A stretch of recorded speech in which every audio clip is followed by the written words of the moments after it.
यह श्लोक आचार्य चाणक्य द्वारा रचित चाणक्य नीति के तीसरे अध्याय से लिया गया है। कस्य दोषः कुले नास्ति व्याधिना को न पीड़िता व्यसनम केन न संप्राप्तम कस्य सौख्यम निरंतरम। इस श्लोक में चाणक्य ने जीवन की कटु सच्चाइयों को बहुत ही सरल शब्दों में प्रस्तुत किया है। इस श्लोक का भावार्थ ये है कि इस दुनिया में ऐसा कोई कुल या परिवार नहीं है जिसमें कोई दोष न हो, यानी हर परिवार में कुछ न कुछ कमी होती ही है। इसी तरह ऐसा कोई व्यक्ति नहीं है जो किसी न किसी बीमारी से पीड़ित न हो। हर इंसान को अपने जीवन में कभी न कभी रोग का सामना करना पड़ता है। आगे चाणक्य कहते हैं कि ऐसा कोई भी व्यक्ति नहीं है जिसे कभी कोई व्यसन, बुरी लत न लगा हो। व्यसन का अर्थ केवल बुरी आदतों से नहीं बल्कि किसी भी प्रकार के दुख या कठिनाई से भी है। अंत में वो कहते हैं कि ऐसा कौन है जिसे हमेशा सुख ही सुख मिला हो। इसका सीधा सा अर्थ है कि जीवन में सुख और दुख दोनों ही आते जाते रहते हैं। चाणक्य इस श्लोक के माध्यम से हमें ये समझाते हैं कि जीवन में समस्याएं, दुख और परेशानियां आना स्वाभाविक है। कोई भी व्यक्ति या परिवार इन सबसे अछूता नहीं है, इसलिए हमें इन परिस्थितियों को स्वीकार करके धैर्य और साहस के साथ उनका सामना करना चाहिए। यह श्लोक हमें जीवन की अस्थिरता और संघर्षों को स्वीकार करने की सीख देता है। यह श्लोक आचार्य चाणक्य द्वारा रचित चाणक्य नीति के तीसरे अध्याय से लिया गया है। आचार्य कुलमाख्याति देशमाख्याति भाषणम संभ्रमः स्नेहमाख्याति वपुराख्याति भोजनम। चाणक्य नीति के इस श्लोक का अर्थ है कि व्यक्ति का आचरण उसके कुल यानी परिवार का परिचय देता है। जिस तरह की उसकी परवरिश होती है उसका व्यवहार उसी तरह का होता है। व्यक्ति की वाणी उसके देश का परिचय कराती है। वो जिस तरह की भाषा और बोली का उपयोग करता है उससे पता चलता है कि वो किस प्रदेश या संस्कृति से संबंध रखता है। व्यक्ति का संभ्रम यानी उसका व्यवहार किसी के प्रति उसके स्नेह और सम्मान को दर्शाता है। अगर कोई व्यक्ति किसी से मिलने पर उत्साह और सम्मान दिखाता है तो ये उसके स्नेह को प्रकट करता है। और अंत में व्यक्ति का शरीर वपु उसके भोजन के बारे में बताता है। व्यक्ति जैसा भोजन करता है उसका शरीर भी वैसा ही दिखता है। स्वस्थ शरीर अच्छे और पौष्टिक भोजन का परिणाम होता है, जबकि अस्वस्थ शरीर गलत खान पान की वजह से होता है। ये श्लोक हमें सिखाता है कि किसी भी व्यक्ति को जानने के लिए उसके इन 4 गुणों को देखना चाहिए। ये गुण उसके व्यक्तित्व और पृष्ठभूमि का सही अंदाजा देते हैं। ये श्लोक चाणक्य नीति के तीसरे अध्याय से लिया गया है। सुकुले योजयेत कन्यान पुत्रम विद्यासु योजयेत व्यसने योजयेत छत्रम मित्रम धर्मे नियोजयेत। इस श्लोक का अर्थ है कि व्यक्ति को अपनी बेटी का विवाह अच्छे कुल में करना चाहिए, बेटे को अच्छी शिक्षा देनी चाहिए, अपने शत्रुओं को बुरी आदतों में लगाना चाहिए और मित्रों को धार्मिक कार्यों में लगाना चाहिए। इस श्लोक का भावार्थ यह है कि चाणक्य ने जीवन के 4 महत्वपूर्ण संबंधों माइनस बेटी, बेटा, शत्रु और मित्र माइनस के लिए सही मार्गदर्शन दिया है। उनका मानना था कि बेटी का भविष्य सुरक्षित रखने के लिए उसका विवाह एक ऐसे परिवार में करना चाहिए जहां अच्छे संस्कार हो और उसे मान सम्मान मिले। बेटे को अच्छी शिक्षा देना इसलिए जरूरी है ताकि वो जीवन में सफल हो सके और समाज में अपना योगदान दे सके। शत्रु को बुरी आदतों में लगाने का अर्थ ये है कि जब शत्रु व्यसनों में पड़ जाता है तो वो कमजोर हो जाता है और अपनी शक्तियों का सही उपयोग नहीं कर पाता, जिससे वो स्वयं ही पराजित हो जाता है। वहीं मित्र को धर्म के मार्ग पर चलने के लिए प्रेरित करना चाहिए, क्योंकि एक सच्चा मित्र वही है जो अपने दोस्त को सही रास्ता दिखाए और उसे अच्छे कार्यों में लगाए। इस तरह ये श्लोक हमें जीवन के हर पहलू में सही निर्णय लेने की सीख देता है। श्लोक और उसका भावार्थ। श्लोक दुर्जनस्य च सर्पस्य वरम सर्पो न दुर्जनः सर्पो दंशति कालेन दुर्जनस्तु पदे पदे। भावार्थ। आचार्य चाणक्य ने इस श्लोक में एक दुष्ट व्यक्ति और एक सांप के बीच की तुलना करते हुए बताया है कि इन दोनों में से एक दुष्ट व्यक्ति कहीं अधिक खतरनाक होता है। श्लोक का अर्थ है कि यदि किसी को एक दुष्ट व्यक्ति और एक सांप में से किसी एक को चुनना हो तो सांप को चुनना बेहतर है, दुष्ट व्यक्ति को नहीं। इसके पीछे का कारण भी चाणक्य ने स्पष्ट किया है। सांप तो केवल तभी डसता है जब उसे खतरा महसूस होता है या वो किसी विशेष समय और परिस्थिति में ही प्रहार करता है। दूसरे शब्दों में सांप का काटना अचानक होता है और उसके डसने के लिए कोई न कोई कारण होता है, लेकिन एक दुष्ट व्यक्ति इससे बिल्कुल विपरीत होता है। वो अपनी दुष्टता को हर कदम पर दिखाता है और हर क्षण आपको नुकसान पहुंचाने की कोशिश में लगा रहता है। उसका स्वभाव ही दूसरों को हानि पहुंचाने का होता है और वो हमेशा धोखे और षड्यंत्र रचने के लिए तैयार रहता है। इसलिए श्लोक के माध्यम से चाणक्य हमें ये शिक्षा देते हैं कि हमें एक दुष्ट व्यक्ति से हमेशा सतर्क रहना चाहिए, क्योंकि वो सांप से भी ज्यादा घातक होता है। सांप के विष का इलाज संभव है, लेकिन एक दुष्ट व्यक्ति के बुरे इरादों और षड्यंत्रों का कोई इलाज नहीं। चाणक्य नीति के तीसरे अध्याय का यह श्लोक बहुत ही महत्वपूर्ण है। श्लोक एतदर्थम कुलीनानां नृपाः कुर्वन्ति संग्रहम् आदिमध्यालवसानेषु न त्यजन्ति च ते नृपम्। भावार्थ। इस श्लोक में आचार्य चाणक्य ने कुलीन, अच्छे और ऊंचे कुल में जन्म लेने वाले लोगों के महत्व को बताया है। वो कहते हैं कि इसी कारण से, यानी उनकी विश्वसनीयता और निष्ठा के लिए, राजा लोग कुलीन लोगों को अपने पास रखते हैं। कुलीन व्यक्ति अपने स्वामी या राजा को कभी नहीं छोड़ते। वे केवल सुख के समय में ही नहीं, बल्कि आदि, शुरू, मध्य, बीच में और अवसान, अंत में भी अपने स्वामी के प्रति पूरी तरह से वफादार रहते हैं। जब राजा का समय अच्छा चल रहा हो तब तो बहुत से लोग उसके साथ रहते हैं, लेकिन जब बुरा समय आता है तो सब साथ छोड़ देते हैं। लेकिन एक सच्चा और कुलीन व्यक्ति ऐसा नहीं करता।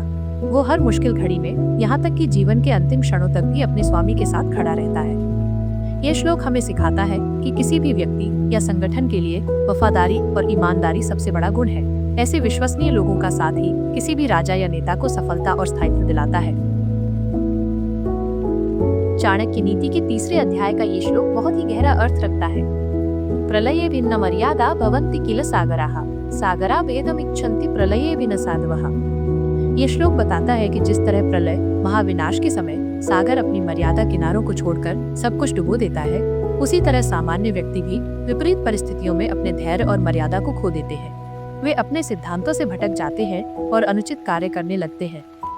इसके विपरीत श्लोक का दूसरा भाग कहता है, सागरा भेदमिच्छन्ति प्रलये लपि न साधवः, अर्थात साधु या सज्जन पुरुष प्रलय जैसी विकट परिस्थितियों में भी अपनी अच्छाई, नैतिकता और सज्जनता को नहीं छोड़ते।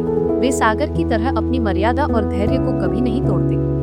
भावार्थ, ये श्लोक हमें सिखाता है कि व्यक्ति का वास्तविक चरित्र कठिन समय में ही सामने आता है। जब सब कुछ सामान्य होता है तब तो हर कोई अच्छा बन सकता है, लेकिन जब जीवन में संकट आता है तभी पता चलता है कि कौन अपने मूल्यों और सिद्धांतों पर अडिग रहता है। एक सज्जन व्यक्ति चाहे कितनी भी बड़ी मुसीबत में क्यों न हो, वो कभी भी अपने अच्छे स्वभाव, ईमानदारी और नैतिकता का त्याग नहीं करता। वो अपने धर्म पर दृढ़ रहता है, जबकि एक साधारण व्यक्ति छोटी सी कठिनाई में भी अपने अच्छे व्यवहार से विचलित हो जाता है। चाणक्य ने इस श्लोक के माध्यम से हमें ये संदेश दिया है कि हमें हमेशा अपने चरित्र को मजबूत बनाए रखना चाहिए, चाहे परिस्थितियां कितनी भी विकट क्यों न हो। यहाँ चाणक्य नीति के तीसरे अध्याय का वो श्लोक और उसका भावार्थ दिया गया है। श्लोक: मूर्खस्तु परिहर्तव्यः प्रत्यक्षो द्विपदः पशुः भिनत्ति वाक्यशल्येन अदृष्टः कंटको यथा। भावार्थ, ये श्लोक बताता है कि हमें मूर्ख व्यक्ति से हमेशा दूर रहना चाहिए। चाणक्य ने एक मूर्ख व्यक्ति की तुलना दो पैरों वाले पशु से की है, क्योंकि वो भी एक जानवर की तरह ही व्यवहार करता है और तर्क वितर्क नहीं समझता। जिस तरह एक अदृश्य कांटा चुभकर दर्द देता है, उसी तरह एक मूर्ख व्यक्ति अपने कठोर और चुभने वाले शब्दों से दिल को घायल कर देता है। उसके शब्द तीर के शूल की तरह होते हैं, जो सीधे हृदय पर लगते हैं। इस श्लोक का सार ये है कि एक मूर्ख व्यक्ति से वाद विवाद करना या उसे कुछ समझाना व्यर्थ है, क्योंकि वो न तो आपकी बात समझेगा और न ही सम्मान करेगा। इसके बजाय वो अपने कटु शब्दों से आपको ठेस पहुंचा सकता है। इसलिए समझदारी इसी में है कि ऐसे लोगों से दूरी बनाए रखी जाए, ताकि मन की शांति बनी रहे। चाणक्य नीति के तीसरे अध्याय का यह श्लोक विद्या के महत्व पर प्रकाश डालता है। रूप यौवन संपन्नाः विशाल कुल संभवाः विद्याहीना न शोभन्ते निर्गंधा इव किंशुकाः। भावार्थ, इसका अर्थ है, जो लोग रूप और यौवन से परिपूर्ण हैं और ऊंचे कुल में पैदा हुए हैं, वे भी विद्या के बिना उसी तरह शोभा नहीं पाते जिस तरह बिना सुगंध के पलाश, किंशुक के फूल। इस श्लोक में चाणक्य ने बाहरी सुंदरता और ऊंचे कुल की तुलना में विद्या को कहीं अधिक महत्वपूर्ण बताया है। वे कहते हैं कि सिर्फ सुंदर दिखना या किसी बड़े परिवार में जन्म लेना ही काफी नहीं है। जिस तरह पलाश का फूल दिखने में बहुत आकर्षक होता है, लेकिन उसमें कोई सुगंध नहीं होती, उसी तरह विद्याहीन व्यक्ति का जीवन भी नीरस और सारहीन होता है। व्यक्ति का असली सम्मान और पहचान उसकी विद्या, ज्ञान और गुणों से होती है, न कि उसकी सुंदरता या कुल से। विद्या ही वो धन है जो व्यक्ति को समाज में आदर और सम्मान दिलाती है। ये श्लोक हमें सिखाता है कि हमें बाहरी दिखावे के बजाय अपने ज्ञान को बढ़ाने पर ध्यान देना चाहिए, क्योंकि सच्चा सौंदर्य और प्रतिष्ठा ज्ञान से ही आती है। यदि आप चाणक्य नीति के किसी और श्लोक के बारे में जानना चाहते हैं तो कृपया पूछें। ये श्लोक बताता है कि हर किसी की सुंदरता उसके बाहरी रूप में नहीं, बल्कि उसके गुणों में छिपी होती है। कोकिलानां स्वरो रूपम स्त्रीणां रूपम पतिव्रतम विद्या रूपम कुरूपाणां क्षमा रूपम तपस्विनां। भावार्थ, इस श्लोक का भावार्थ बहुत गहरा है और जीवन के कई महत्वपूर्ण पहलुओं को उजागर करता है। कोकिलाना स्वरो रूप, इसका अर्थ है कि कोयल की सुंदरता उसके रंग में नहीं, बल्कि उसकी मधुर आवाज में होती है। जब कोयल बोलती है तो हर कोई उसकी आवाज से मंत्रमुग्ध हो जाता है। ये हमें सिखाता है कि किसी व्यक्ति का असली सौंदर्य उसके गुणों और उसकी वाणी की मधुरता में होता है। स्त्रीणा रूपम पतिव्रतम, एक स्त्री का सबसे बड़ा सौंदर्य उसका पतिव्रत धर्म है। यह उसकी निष्ठा, समर्पण और प्रेम को दर्शाता है। यह गुण एक स्त्री को सबसे अधिक सम्मान और प्रतिष्ठा दिलाता है, जो बाहरी सुंदरता से कहीं अधिक मूल्यवान है। विद्या रूपम कुरूपाणा, जिन लोगों का रूप रंग साधारण या कुरूप होता है, उनके लिए विद्या ही उनका सबसे बड़ा सौंदर्य है। ज्ञान से व्यक्ति का व्यक्तित्व निखरता है और वो समाज में सम्मान पाता है। विद्या ये साबित करती है कि वास्तविक सुंदरता शारीरिक नहीं बल्कि मानसिक और बौद्धिक होती है। क्षमा रूपम तपस्वी नाम, तपस्वियों या साधुओं का सबसे बड़ा सौंदर्य उनकी क्षमा है। तपस्या के द्वारा वे अपने मन और इंद्रियों पर नियंत्रण पाते हैं और क्षमा का गुण उन्हें महान बनाता है।